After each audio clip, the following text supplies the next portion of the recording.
Բաքվում Բելգիայի և Նիդերլանդների դեսպաններին կանչել են Ադրբեջանի արտաքին գործերի նախարարություն և խիստ բողոք հայտնել այդ երկրների խորհրդարանների ընդունած բանաձևերի առիթով։ Ըստ ադրբեջանական արտաքին քաղաքական գերատեսչության, դրանք իբր անպատասխանատու փորձ են ուղղված խախտելու Ադրբեջանի ինքնիշխանությունն ու տարածքային ամբողջականությունը և իբր պարունակում են լիովին կեղծ և անհիմն գնահատականներ։ Հիշեցնենք, ապրիլի 16-ին Նիդերլանդների ներկայացուցիչների պալատն ընդունել էր պատգամավոր Դոն Սոեդերի երկու խորհրդարանական միջնորդություն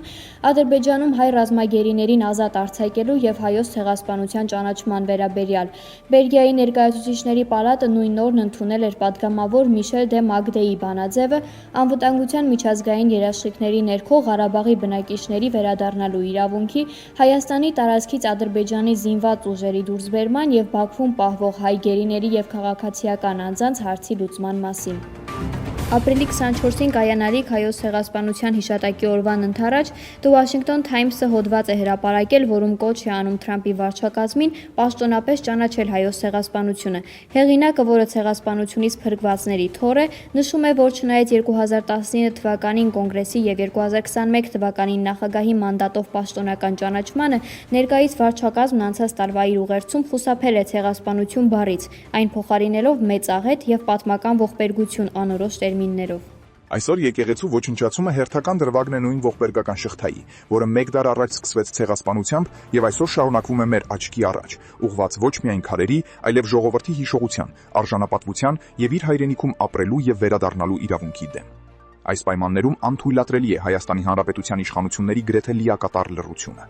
Երբ քանդվում են մեր սրբավայրերը, լռությունը այլևս չեզոքություն չէ, այլ համակերպում կատարվող հանցագործությանը։ Նրանք պարտավոր են անհապաղ և հստակ քաղաքական գնահատական տալ այս բարբարոսությանը, հրապարակայնորեն դատապարտել Արցախում մշակութային ժառանգության ոչնչացման քաղաքականությունը և ձեռնարկել գործուն դիվանագիտական քայլեր, միջազգային հարթակներում բարձրացնելու այդ հարցը։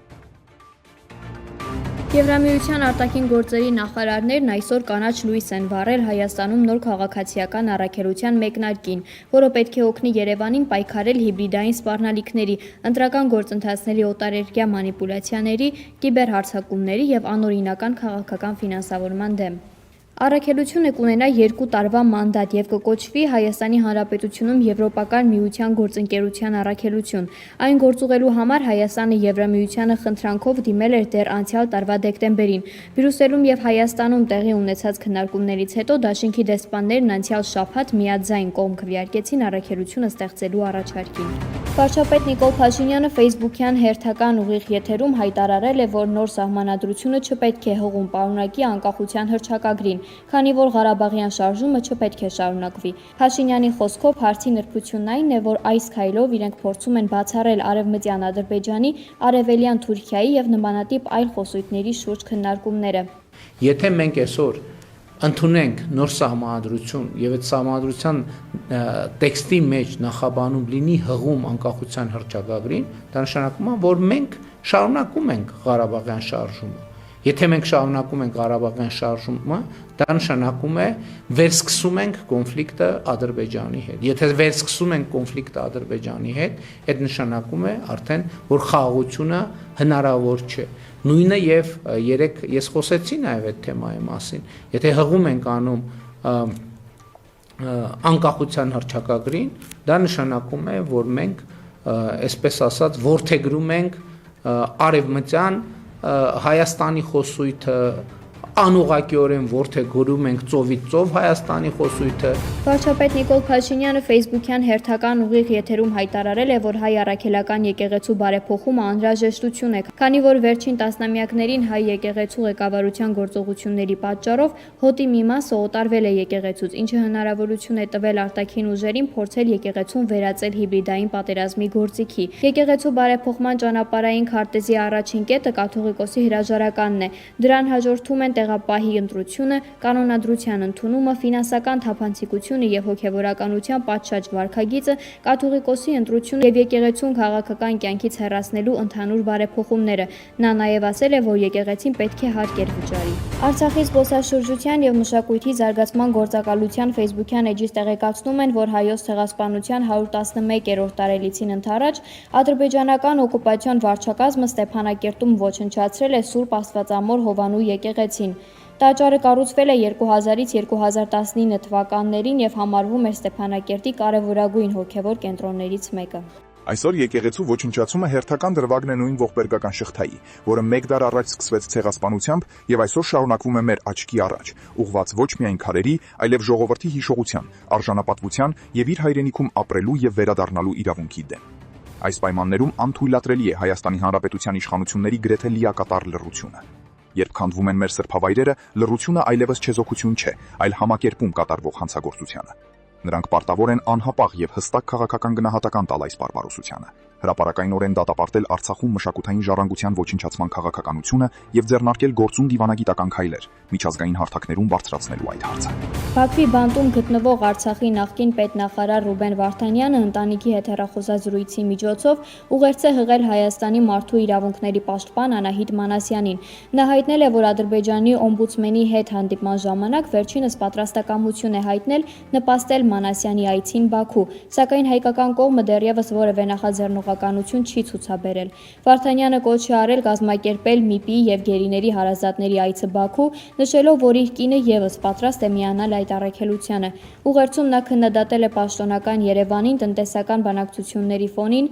գերիների իրավունքների եւ առողջական խնդիրների հարցը օրակարգից դուրս թողնելու համար։ Խնդրում եմ ձեզ հրապարակավ պատասխանել հետեւյալ հարցերին։ Արդյոք քննարկվում է Բաքու պաշտոնական պատվիրակության այց կազմակերպելու հնարավորությունը հայ գերիների հարազատների մասնակցությամբ։ Ինչպես է ձեր հաստատությունը պլանավորում համակարգել աշխատանքները Ադրբեջանի օմբուդսմենի հետ Հայաստանի քաղաքացիներին վերաբերող մարդասիրական հարցերի շուրջ։ Ձերբակալության պահից սկսած ձեր ղեկավարած հաստատություն ինչ միջոցներ է ձեռնարկել հայ գերիների իրավունքները պաշտպանելու համար։ Կարծում եմ, որ ստեղծված իրավիճակում չափազանց կարևոր է անհապաղ գործարկել մարդասիրական եւ իրավական բոլոր հնարավոր մեխանիզմները։ Ադրբեջանում անօրինական կերպով կալանավորված Հայաստանի քաղաքացիների շահերի անտեսումը Հայաստանի կառավարության կողմից անհամատեղելի է սեփական քաղաքացիների նկատմամբ պետության պարտավորությունների հետ։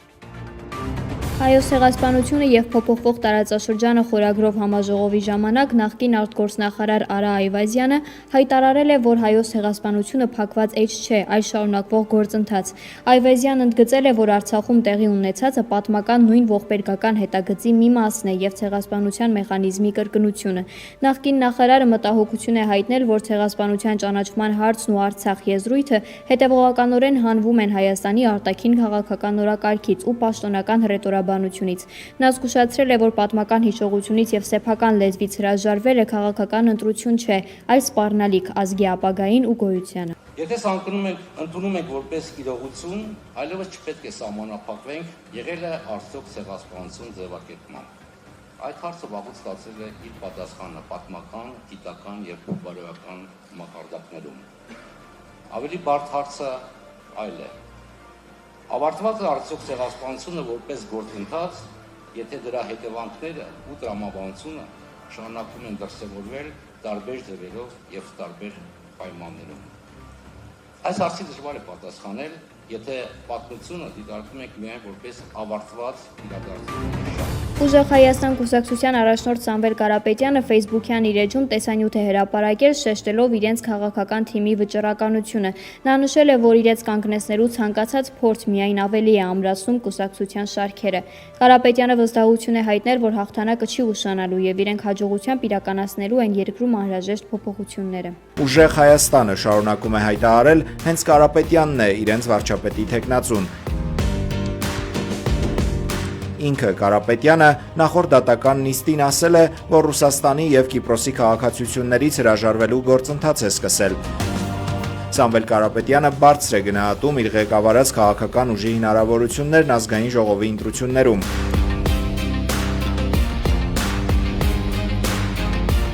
Մեր շանսերը գնահատում ենք ուղիղ 100%։ Անարդարությունը ինձ ստիպեց մտնել քաղաքականություն, ասել է գործարարը։ Եթե հայտնի հայտարարությունը չլիներ, քաղաքականություն մտնելու հայտ կներկայացնեի։ Իհարկե ոչ։ Որովհետև ասել եք քաղաքականության Իհարկե ոչ։ Սամվել Կարապետյանն արձագանքել է իշխանականների հայտարարություններին, թե իրեն Ռուսաստանն է ուղղորդում։ Ինձ ուղղորդում է հայ ժողովուրդը, շեշտել է Ուժեղ Հայաստան կուսակցության առաջնորդը։ Ռուսաստանը միայն ուղղորդում է Փաշինյանին։ Պարոն Կարապետյան, Ինձ ուղղորդում է հայ ժողովուրդը։ Ուժեղ Հայաստան եւ ապրելու երկիր կուսակցությունները հուշագիր են ստորագրել քաղաքական ու մարդկային ներուժը միավորելու մասին։ Ապրելու երկիր կուսակցության հայտարարության մեջ ասվում է, որ Հայաստանի Հանրապետությունը կանգնած է լրջագույն անվտանգային, քաղաքական եւ արժեհամակարգային մարտահրավերների առաջ, որոնք պահանջում են համազգային համախմբում, պատասխանատվություն եւ հստակ քաղաքական կամք։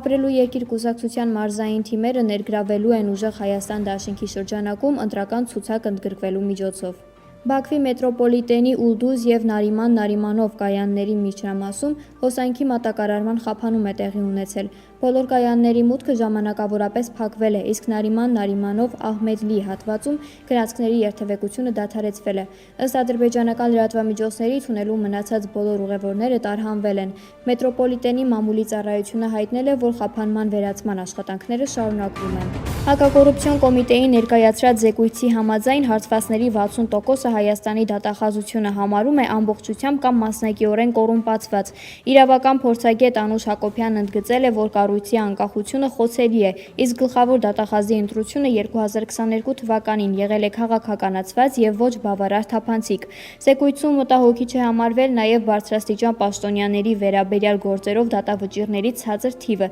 եւ գույքի բռնագանձման գործընթացում հաշվետվողականության պակասը։ Ըստ հետազոտության քաղաքացիների վստահությունը ցածր է, ինչին նպաստում է նաև դատախազության հետ հետադարձ կապի եւ թեժ գծի բացակայությունը։ Երեկ ուշ երեկոյան Երևանում ավտոբուսի վարորդ է դանակահարվել։ Հալաբյան փողոցից 44-ամյա տուժածին շտապօգնության հերթական խումբը տեղափոխել է Արմենիա բուժ կենտրոն։ Հիվանդանոցում բժիշկները ոստիկաններին հայտնել են, որ վիրավորը գտնվում է վիրահատարանում եւ ի վիճակի չէ կատարվածի մասին բացատրություն տալու։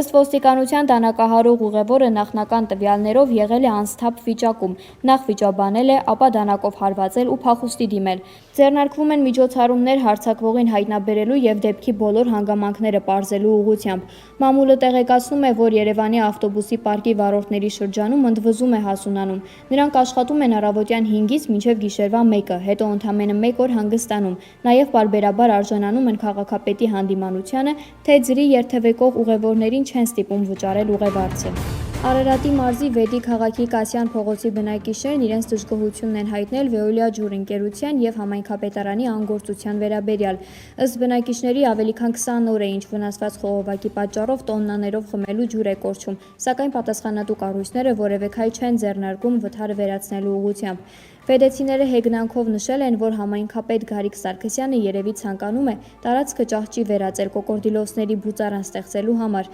Նախազգուշացրել են, որ հարցի շուտափույթ չլուծման դեպքում կդիմեն բողոքի կտրուկ միջոցների, դատարկ դույլերով եւ խաղալիք կոկորդիլոսներով ակցիաներ իրականացնելով քաղաքապետարանի դիմաց։